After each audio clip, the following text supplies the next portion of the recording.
নমস্কার বন্ধুরা, কেমন আছেন? আশা করি ভালোই আছেন। আজকের একটা নতুন রেসিপি নিয়ে এসেছি, রসগোল্লার পায়েস। তো দেখুন কিভাবে আমি করলাম। এর জন্য আমি 500 দুধ নিয়েছি, লিকুইড দুধ। নিয়েছি একটু কাজু, এলাচ, একটা দারচিনি, 1 কাপ আমুল দুধ, 1 কাপের একটু কম। আর এই যে রসগোল্লাগুলো দেখো আমি রস চিপে রেখেছি। রসগোল্লাগুলো অ্যাকচুয়ালি আমার ছেলের এক বন্ধু নিয়ে এসেছিল। সুগারের জন্য কেউ খেতে চায় না, তো আমি রসগোল্লাগুলো ভাবলাম একটু রসমালাই করব। তারপরে আবার ঠিক করলাম না, রসগোল্লার পায়েসই বানিয়ে নিই। তো এর জন্য দুধটা আমি জালে বসিয়ে দিয়েছি একটু এলাচ দুধের মধ্যে। আর রসগোল্লাগুলো এভাবে স্ম্যাশড করে নিয়েছি, একদম গুঁড়ো গুঁড়ো করিনি, হালকা একটু ছিঁড়ে নিয়েছি।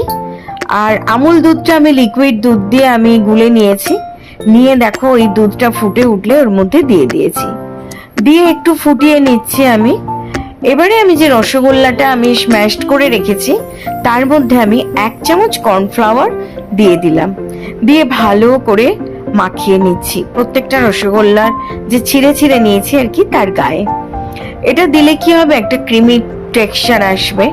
দেখো দুধটা আমার হয়ে গেছে, আমি রসগোল্লাটা দিয়ে দিলাম, দিয়ে ভালো করে ফুটিয়ে নিলাম। তোমরা দেখতেই পাচ্ছ কত সুন্দর একটা ক্রিমি টেক্সচার এসছে। এবারে আমি এর মধ্যে যে কাজু বাদাম আর আমন্ডস রেখেছিলাম সেটাও আমি দিয়ে আমি ভালো করে ফুটিয়ে নেব। আর এই যে দিয়ে দিচ্ছি আমি একটু রস, একটুও চিনির ব্যবহার আমি করব না, রসগোল্লা তো এমনিই মিষ্টি, তো সামান্য একটু মিষ্টি লাগবে বলে আমি একটু রস দিয়েছিলাম। আর এই দেখো একদম হয়ে গেছে আমার রসগোল্লার পায়েস, বেশি সময় লাগে না। আমি নামিয়ে নিয়েছি।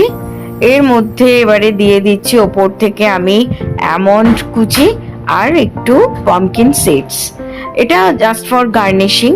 দেখতে খুব সুন্দর লাগছে, তোমরা দেখতেই পাচ্ছ। শুধু সুন্দর নয়, খেতে খুব সুন্দর হয়েছিল, খুব সুন্দর। দেখো কত সুন্দর হয়েছে। যাই হোক বন্ধুরা, রেসিপিটা ভালো লাগলে তোমরা অতি অবশ্যই ট্রাই করো, আমার পাশে থেকো।